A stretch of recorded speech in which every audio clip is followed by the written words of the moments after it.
প্রিয় শিক্ষার্থীরা, তোমাদেরকে আজকে আমি রাইট ফ্রম ভার্বের যে প্যাসেজ অনুসারে আজকে তোমাদের বোঝাবো কিভাবে তোমাদের এসএসসি পরীক্ষাতে আসবে।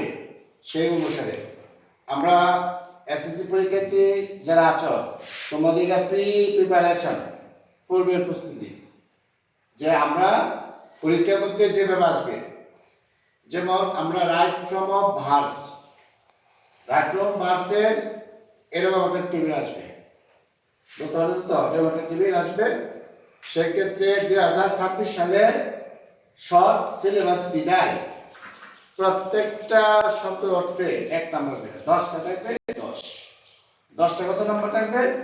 10 নাম্বার থাকবে। আমরা একটু জানবো যে আমরা জানি ওয়েস্ট এর বাংলা অর্থ কি? অপচয় করা।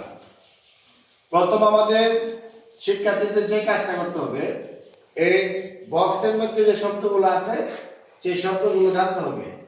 কেউ তুমি জানতে হবে। যেমন ওয়েস্ট করতে হলো অপচয় করা, কল ঢাকা, তারপর হচ্ছে তোমার প্রিপেয়ার প্রস্তুতি বা প্রস্তুত, বি মানে হওয়া, লাই অবস্থান করা, স্বয়ং রিড করা, পার্টিসিপেট কোনো কাজে অংশগ্রহণ করা, হ্যাপেন কোনো কিছু ঘটা, ফেস সামনাসামনি, কাম মানে আসা। তা আমাদের প্রথম যে কাজটা করতে হবে, তোমাদের এই বক্স থেকে শব্দগুলো আছে সেই শব্দগুলোর সম্পর্কে তোমাদের জ্ঞান থাকতে হবে। এই জন্য আমাদের যে কাজটা করতে হবে সেটা হচ্ছে বেশি বেশি করে আমাদের ওয়ার্ড মিনিং করতে হবে। দ্বিতীয়ত, এখানে প্যাসেজ অনুসারে যে অনুচ্ছেদটি আছে সেটা বাংলা জানতে হবে। বাংলা জানার পর তোমার যে কাজটা করতে হবে, আমরা তোমাদেরকে যে রাইট ফর্ম অফ ভার্বস নিয়মগুলো পড়াইছি সেগুলো তোমার নিয়ম অনুসারে সঠিক ভার্বের রূপটি প্রয়োগ করতে হবে। তো আমরা একটা জিনিস জানি যে রাইট ফর্ম অফ ভার্বের যে সংজ্ঞাটা সেটা যদি তোমরা জানো তাহলে তোমরা পারবা। যেমন রাইট ফর্ম অফ ভার্বের সংজ্ঞাটা হচ্ছে সাবজেক্টের পরে যে গ্যাপ থাকবে সেই গ্যাপটা তোমার টেন্স এবং পার্সন অনুসারে আমরা যে ভার্বের সঠিক রূপটা প্রয়োগ করব সেটাকে বলা হয় রাইট ফর্ম অফ ভার্বস। অনেক ক্ষেত্রে তোমাদের আছে সাবজেক্টের পরেও তোমার প্রিপোজিশন আছে বা মূল ভার্ব আছে, এদের পরে গ্যাপ থাকে। যেমন আমরা জিনিসটা বুঝতেছি, student life is the best time, এখানে কি আছে? তোমাদের ফর আছে। একটু আমরা ভালো বুঝি, এই ফরটা কি হচ্ছে? প্রিপোজিশন। ফরটা কি? প্রিপোজিশন। তাই আমরা জানি এই ফরের পরে যে গ্যাপ থাকে সেই গ্যাপে অবশ্যই একটা বি1 থাকবে, তার সাথে কি হবে? আইএনজি। তাই আমরা যে রাইট ফর্ম অফ ভার্বসের যে রুলটা আমরা তোমাদেরকে অবগত করেছি সেটা হচ্ছে যে ফর। তো ফর থাকলে অর্থাৎ ফর হচ্ছে একটা প্রিপোজিশন। তো প্রিপোজিশনের পরে যদি গ্যাপ থাকে তাহলে সেই গ্যাপে বি1 এর সাথে কি হবে? আইএনজি হবে। তো আমরা আনস যেভাবে লিখবো, 1 নাম্বার আমরা লিখতে পারি, যেমন আমরা এখানে এ নাম্বার দেওয়া আছে, যেহেতু ফর আছে প্রিপোজিশন, তার সাথে একটা অ্যাপ্রোপ্রিয়েট যেখানে ভার্বগুলো আছে সেখান থেকে দিতে হবে। তাহলে student life is the best time for, যে এখানে ওয়েস, কলস, প্রিপেয়ার, বি, লাইভ, রিড, এখানে শব্দ অর্থ অনুসারে এই ভার্বটা ফিল আপ করতে হবে। তা আমরা লিখতে পারি প্রিপেয়ার, প্রিপেয়ারিং হইব, আমরা লিখতে পারি preparing. Student life is the best time for preparing ourselves for future. ছাত্র জীবন হচ্ছে আমাদের ভবিষ্যৎ জীবনের একটা প্রস্তুতি সময়। তো আমরা এখানে কেন আইনজি সংযুক্ত করলাম?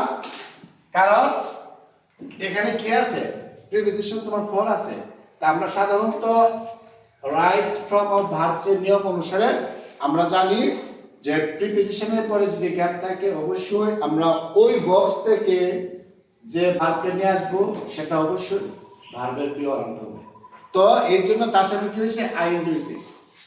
এখানে ইট ইজ, এই যে আমরা নেক্সট আলোচনা করি ইট ইজ, এখানে দেখো তোমাদেরকে একটা ফলো করো, ইট ইজ, তার মানে এখানে একটা বি ভার্ব আছে। ইট ইজ আমরা জানি টু বি ভার্ব এবং টু হ্যাভ ভার্ব, এদের পরে গ্যাপ থাকলে সেই গ্যাপে তোমার কি বসে V3 বসে। তো আমরা টু বি ভার্ব করা 8টি, এখানে কি আছে ইজ আছে, তো আমরা অবশ্যই টু বি ভার্বের পরে গ্যাপ থাকলে সেই গ্যাপে কি বসে V3 বসে। ইট ইজ, আমরা এখানে অবশ্যই যে ভার্বগুলো আছে সেখান থেকে আমরা রিলেটেড যে অর্থ অনুসারে আমরা একটা ভার্ব আনতে হবে। ইট ইজ কল্ড, তাহলে আমরা দুই নম্বর লিখতে পারি আছে তোমার কলস, কিন্তু আমরা দেখতে হবে কল্ড, তাহলে ইট ইজ কল্ড। কেন কল্ড হয়েছে, ইজ আছে, আমরা জানি টু বি ভার্বের পরে গ্যাপ থাকলে সেই গ্যাপে V3 বসে। It is called the ship time of life. Student লাইফটাকে বলা হয় তোমার এটা একটা বীজ বপনের সময়, প্রস্তুতির সময়। আমরা বীজটা কি বপন করবো, অর্থাৎ আমরা যদি ভালো একটা ফসল উৎপাদন করতে চাই তাহলে আমরা ভালো একটা বীজ দরকার। তো ছাত্র জীবনটা ঠিক এরকম।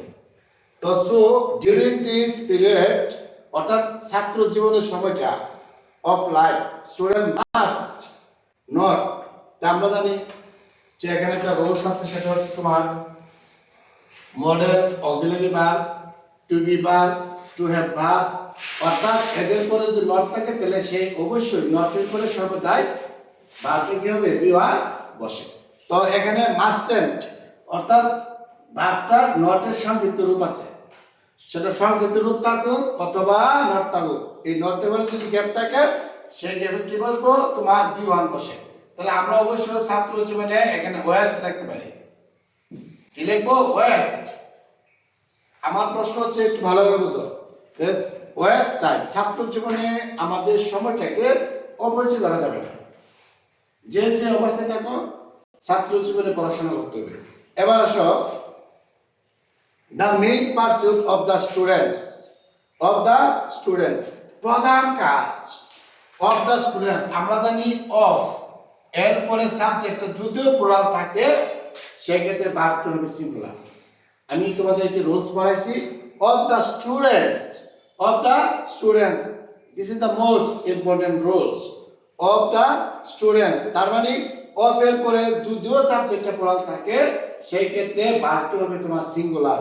তাহলে the main pursuit of the students, এখানে আমরা কি হবে ইজ।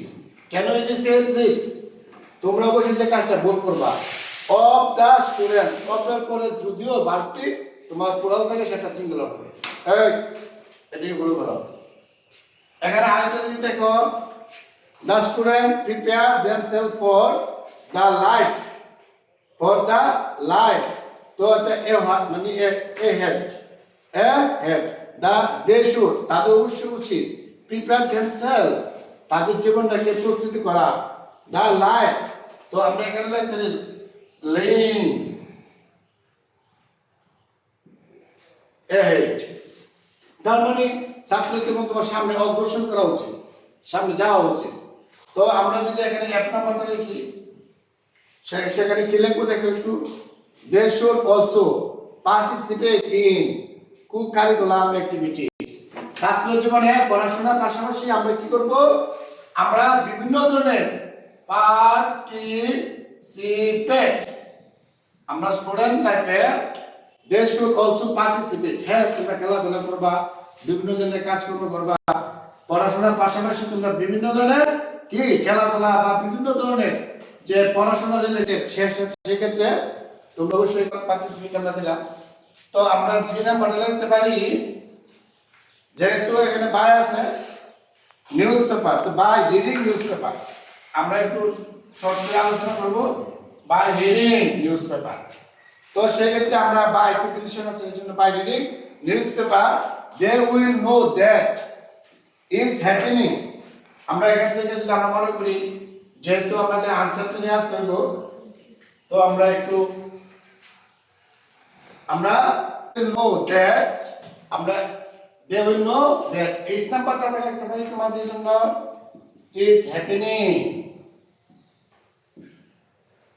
তো আমরা হ্যাপেনিং লিখতে পারি কিভাবে, বাই রিডিং নিউজ পেপার, যদি তোমরা সংবাদপত্র পড়ো they will know, তোমরা জানবা that is happening in the world, বিশ্বের এক প্রান্ত থেকে অন্য প্রান্তে কি ঘটনা ঘটতেছে তোমরা অবশ্যই সেটা জানতে পারবে।